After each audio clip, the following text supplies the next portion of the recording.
Hello, my name is Rob Garner. I'm a computer programming instructor, and today I'm going to talk about numbers and expressions in Python. So, in order to do this, we're going to run the Python interpreter.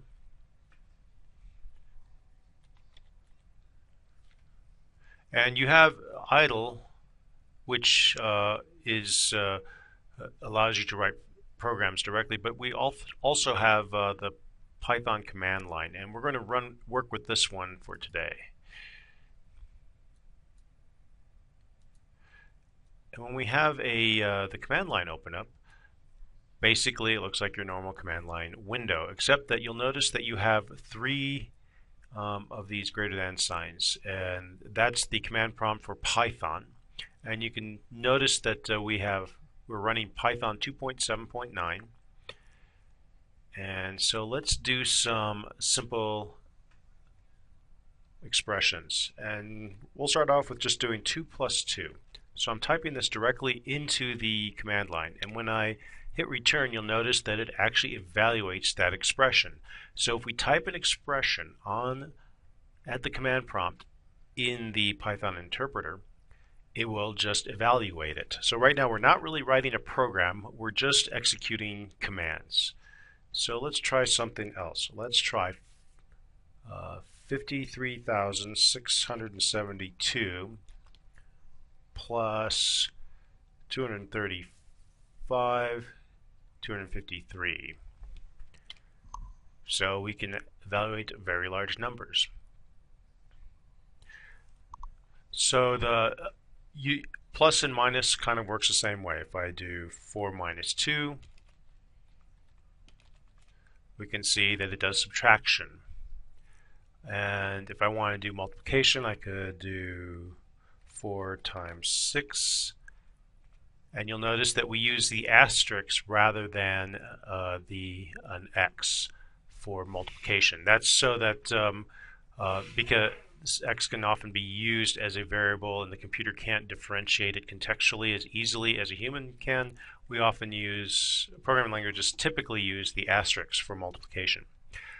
For division, we just use a slash. And so let's say we did let's start off with 6 divided by 3.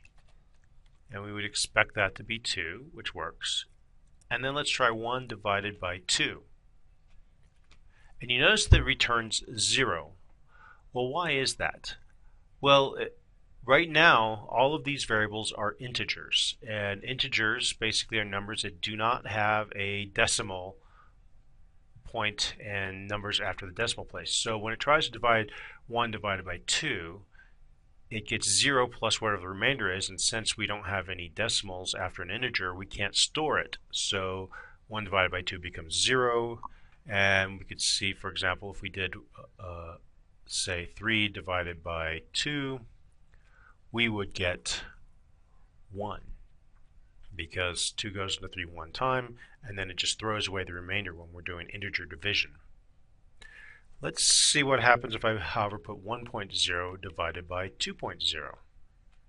And we can see if I have the decimal point, that's actually a different type of number. That's a floating point number, and we can see that dividing that actually returns a value that makes more sense to us, 0.5. So Python will interpret, if it doesn't see a decimal point, it will interpret that to be an integer, and it will throw away any remainders. If it sees a decimal point, then it will treat it as a floating point number, and it will keep the decimals. What happens if we do an integer divided by a floating point number? Well, you notice that it basically, if any number in this division is a floating point number, it will evaluate to a floating point number. So here we're doing a floating point divided by an integer. Again, it made it floating point.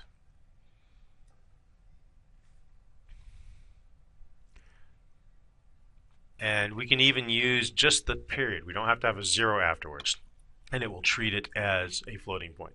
So this is very important as you're doing math.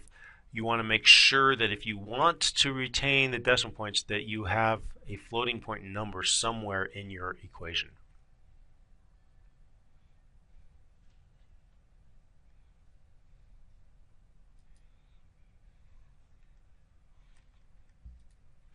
I'm going to open up a brand new window, and what you can do is you can actually pin this program to your taskbar, and it makes it convenient because then if you need to open up a window, you can just click that way rather than going back to your start button. So now let's look at so sometimes we want to always treat all numbers as if they're doing floating point math, and we can actually do that with Python if we type in from __ future import division. In version 3.0, there are certain features of version 3.0 that we can actually import from this future library. So the __ future _ is actually a library, and we can import elements from a library by saying from the name of the library, import, and then here we're going to import division. And by doing so, what happens is that we can this division function will actually make it so that from here on out it will treat all math as if it's floating point math. So if we do 1 divided by 2, notice now rather than doing the integer math, it does it as floating point math. So that can be convenient if you are going to be doing a lot of math that should resolve to a floating point number. So, but now that we've done this, there are maybe occasions after we've done this division function that we would like to be able to do integer math. We can do that. We can force integer math basically by using a double slash. If we put the double slash, what this will do is it'll force it to be integer division. So 1 divided by 2, it will return floating point. With a double slash, I get integer division. So we don't lose the capability of doing integer division. We just make it, by doing this import statement, we make it so that you have to use this double slash to specify it. And for some people, this may be a little more natural way of working. Just remember, if you haven't done this, then division of two integers will yield an integer result. If you have imported, then it will return a floating point result. This even works at this point. This double slash also works at this point with floating points. So we have two floating point numbers. We specify them with the decimal point and the 0. And when we do that, you notice that the result, it returns a floating point number, a 0.0, but it did integer math with them. So it took the 1, divided 2, 2 goes into it 0 times, and it threw away the remainder. So the next operation we're going to look at is something called modulus arithmetic. So I'm going to close this and start up another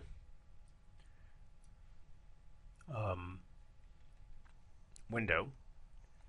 And let's see what happens if I type 1 and I use the percent sign and 2. So what does this percent sign mean? And we'll notice that it returns the value 1. Well, what the percent sign means in this instance is do modulus arithmetic, which basically means give me the remainder after you divide the first number by the second. So for example, if I take 4 modulus 5, I get 4 because 5 goes into 4 0 times and has a 4 remainder.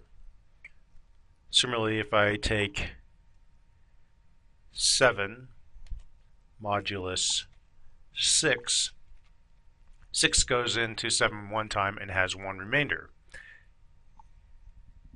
If I were to go 8 modulus 6, I get 2. 9 mod 6 will give me 3. So basically, you take the first number, divide it by the second number, and whatever the remainder is your modulus.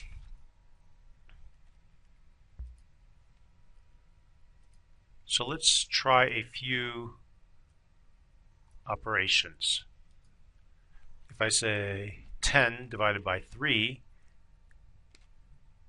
I will get 3. 10 modulus 3, I get 1, because 3 goes into 10 3 times, which is 9, and 1 remainder.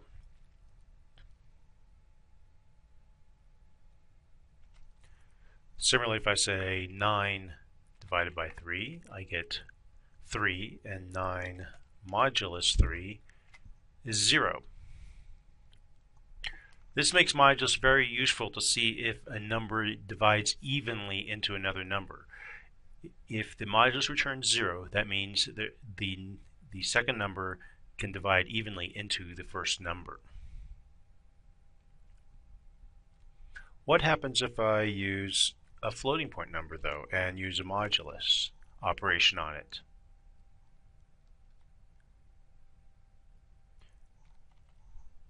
So here we have 2.75 modulus 0.5.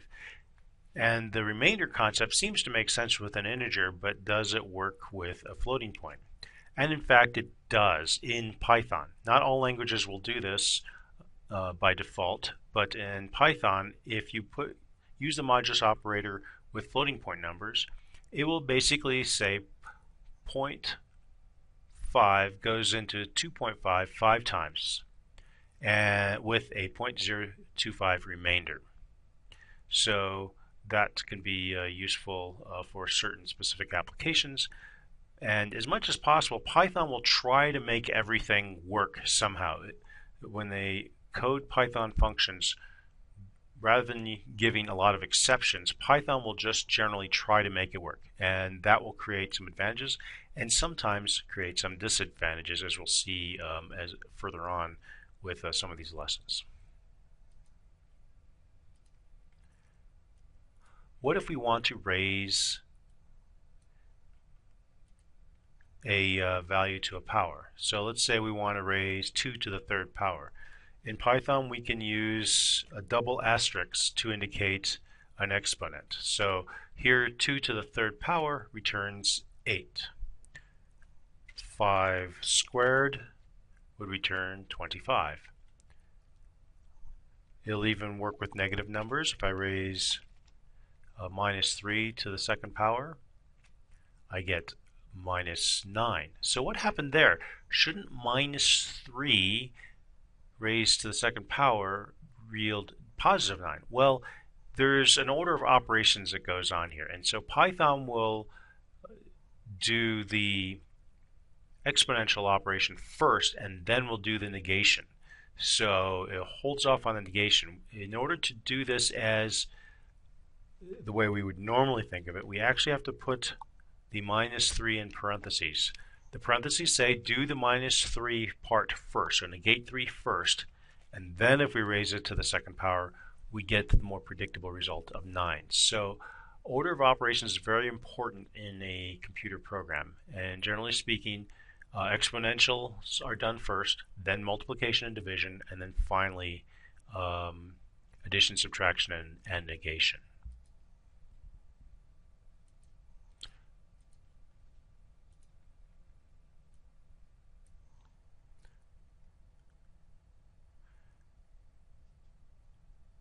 So what happens if we have a very large number? So we'll type 1 and we'll just put a whole lot of zeros after it, over 10. You'll notice that Python adds this L. What this L indicates is that this number is being stored as a large or long integer. And if you see that, it still will work normally in math. It's just that it's using more memory space to store that number.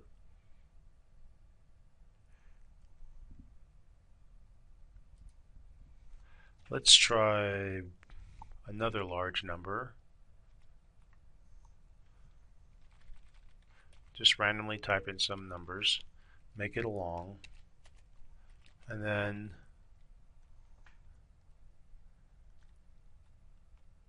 we'll multiply it by another really long number.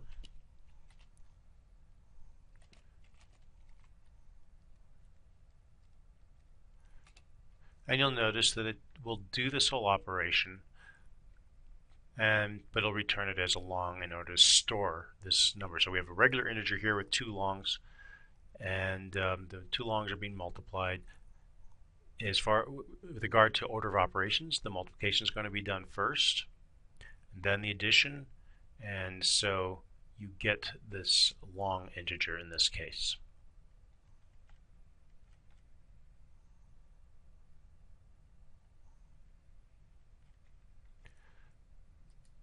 So far, all the numbers that we have worked with are in base 10. You can also specify numbers in other numerical formats. So, for example, if we want to store a hexadecimal number, the format is we put a 0x in front, and then you can specify a hexadecimal number. So with hexadecimal numbers, we need to be able to store up to 16 different digits, and starting with 0. And so what happens is that we use letters for 10 through 15. So A would actually be the value 10, F would be the 10th digit, F would be a 15th digit. And you see that that actually translates to 175. Just to show how that works, if I do 0x9, I get a 9. If I do 0x A, that's a 10. That's an 11. And then finally, if I do an F, that's a 15. There is no 0x G. Just as an example, you see that it doesn't know what that means. So F is the last one, and if you do 0x10, that's not 10, that's actually 16. So that's using the hexadecimal meaning 16, base 16 numeric nomenclature.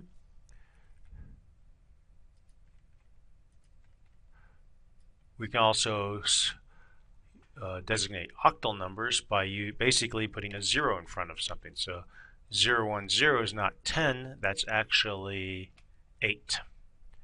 So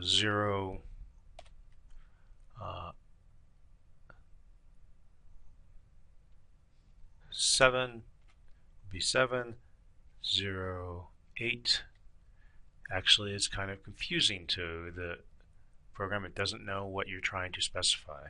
0. If you wanted 8, you just type in 8, and that'll be decimal 8. So that can create some confusion as well if you're used to typing zeros in front of numbers. Realize Python will think if you precede it with a 0, it thinks you're trying to store an octal number, and that could create a problem with Python. So make sure you only precede it with a 0 if you're actually trying to generate an octal number. That completes this presentation on basic numbers and expressions. Thank you.